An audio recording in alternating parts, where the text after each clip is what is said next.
కరీంనగర్ జిల్లా చల్లూరు గ్రామ పంచాయతీ కార్యదర్శి నాగరాజు లంచం తీసుకుంటూ ఏసీబీ అధికారులకు చిక్కాడు.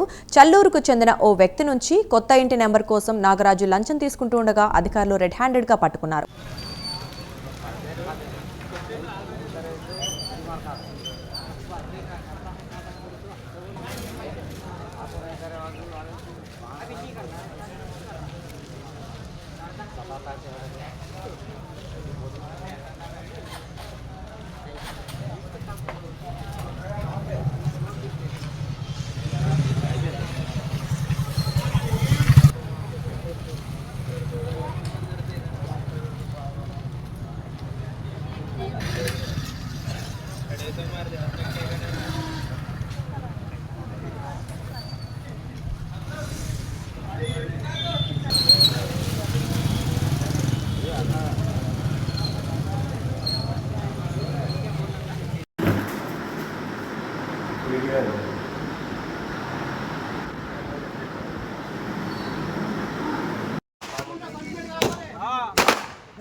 Kumar DSP anti corruption bureau Karimnagar. అయితే ఈరోజు మన కరీంనగర్ జిల్లాలో ఒక రేడ్ అయింది. చల్లూరు మండలం చల్లూరు విలేజ్ వీణవంక మండల్. ఇక్కడ పంచాయతీ సెక్రటరీ గారు గ్రేడ్ 1 శ్రీ కుంభం నాగరాజు గారు పంచాయతీ సెక్రటరీ. వీరు ఒక కన్స్ట్రక్టెడ్ హౌస్లో హౌస్ నంబర్ ఇవ్వడం కోసము 20,000 డిమాండ్ చేశారు. ఆ డిమాండ్ చేసిన దానికోసము మేము వచ్చి రేట్ చేసాము. దాని మీద 20,000 టింటెడ్ అమౌంట్ రెడ్ హ్యాండెడ్గా 20,000 తీసుకుంటూ మన చేతికి చిక్కారు. వారిని అరెస్ట్ చేసి ఈరోజు జైలుకి రిమాండ్ చేయబడి.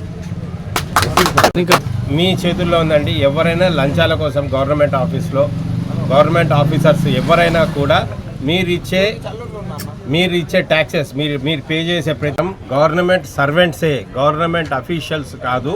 We are all government servants. Government జీతం తీసుకునే ప్రతి ఒక్కరు కూడా గవర్నమెంట్ సర్వెంట్ కిందనే జమ కడతారు. అందువల్ల దయచేసి ఎవరైనా మీ గవర్నమెంట్ పనులు చేయడం కోసము లంచం అడిగితే ఇమీడియట్గా 1064 టోల్ ఫ్రీ నంబర్ 1064కి కాంటాక్ట్ చేయండి. మేము మీ అందుబాటులోకి వస్తాము. మీ వివరాలు గోప్యంగా ఉంచుతాము మరియు మీకు సహాయం చేస్తాము. Thank you. మా యొక్క కార్యదర్శి గారు కుంభం నాగరాజు గారు గత కొంతకాలంగా ఆయన ఇక్కడికి వచ్చినప్పటి నుండి ప్రభుత్వం ఇచ్చే ప్రతి పథకాన్ని, ప్రభుత్వం ఏదైతే ఉందో దళిత బంధు కానీ, ఇందిరమ్మ ఇల్లు కానీ, ప్రతి ఒక్కటి ప్రభుత్వ సంక్షేమ పథకాలు ఎవరికి వచ్చినా ఎంత పేదోళ్ళని కూడా చూడకుండా ప్రతి ఒక్కరిని ఖచ్చితంగా అతనికి పైసలు ఇవ్వాల్సిందే. లంచం అనేది ఆయన ఖచ్చితంగా డిమాండ్ చేసేవాడు. ఆ డిమాండ్లను ప్రజలంతా తట్టుకోలేక ప్రతి ఒక్కరు ఇంటింటికి ప్రతి సమస్యకు దాదాపు అయిన 1 కోటికి పైగానే ఇక్కడ వసూలు చేయడం జరిగింది. అందరం బాధింపబడి ఈరోజు ఏసీబీ వారిని మేము ఆశ్రయించగా ఏసీబీ వారు మా అందరికీ తగిన న్యాయం చేశారు. ఆయన ఇలాంటి తిమింగలం, ఇలాంటి ప్రభుత్వంలో ఉన్నటువంటి అధికారులు ప్రజలకు ఇంత అన్యాయంగా ఈ లంచాలు తీసుకుంటూ ప్రజలను హింసించడం సరికాదు. ఈరోజు ఇంకా మిగతా ఉన్న ఏ అధికారులే కానీ లంచం తీసుకోవద్దని మేము కోరుకుంటున్నాం. ఎందుకంటే నేను ఒక ఇండస్ట్రియల్ స్థాపించాలి ప్రభుత్వం నుండి టీఎస్ ఐపాస్ ద్వారా కరీంనగర్కు సంబంధించిన టీఎస్ ఐపాస్ పోయి అక్కడ నేను ఇండస్ట్రియల్ నుండి పర్మిషన్ తీసుకొచ్చుకున్నప్పటికీ నా ఇండస్ట్రియల్కు నా దగ్గర ₹1,00,000 డిమాండ్ చేశాడు. రూపాయలు డిమాండ్ చేసి చిత్రహింసలకు గురి చేసిండు. అదేవిధంగా చాలామంది ఇందిరమ్మ ఇల్లు పేదలకు ఇస్తారండి. ఇందిరమ్మ ఇల్లు ఇచ్చిన వాళ్ళు కూడా 30,000 40,000 ఇస్తేనే ఇందిరమ్మ ఇల్లు కాడ నేను నీకు ఫోటో క్యాప్చర్ చేస్తా, సంతకాలు పెడతా, లేకపోతే అక్కడ నేను దించుతా అని అట్లా బ్లాక్మెయిల్ చేసడం. తర్వాత దళిత బంధు ప్రతి ఒక్కరికి దళిత బంధు సెకండ్ ఫేజ్ ఆగిందని ప్రభుత్వం శాంక్షన్ చేయడం జరిగింది. వాళ్ళను కూడా ఇబ్బందులకు గురి చేసి ప్రతి ఒక్కరి దగ్గర 20,000 30,000 తీసుకుంటూ చాలా ఇబ్బందులకు గురి చేసిండు. ఒక కార్యదర్శి అంతటి చిన్న స్థాయిలో ఉండి కూడా ఇంత ఇబ్బందులకు గురి చేసి ప్రజలందరినీ బాగా ఇబ్బందులకు గురి చేసిండు. ఈరోజు మా అందరికి న్యాయం జరిగింది. ప్రజలంతా సంతోషంగా ఉన్నారు. చల్లూరు గ్రామం అంతా ఈరోజు ఇక్కడికి రావడం జరిగింది. ఎంతో హర్షం వ్యక్తం చేస్తాం ప్రజలందరం కలిసి. గ్రామం తరఫున మేమందరం కలిసి మీడియాకు కానీ, మీడియా మిత్రులకు కానీ, తర్వాత ఏసీబీ అధికారులకు కానీ మేమందరికీ కృతజ్ఞతలు తెలియజేస్తున్నాం.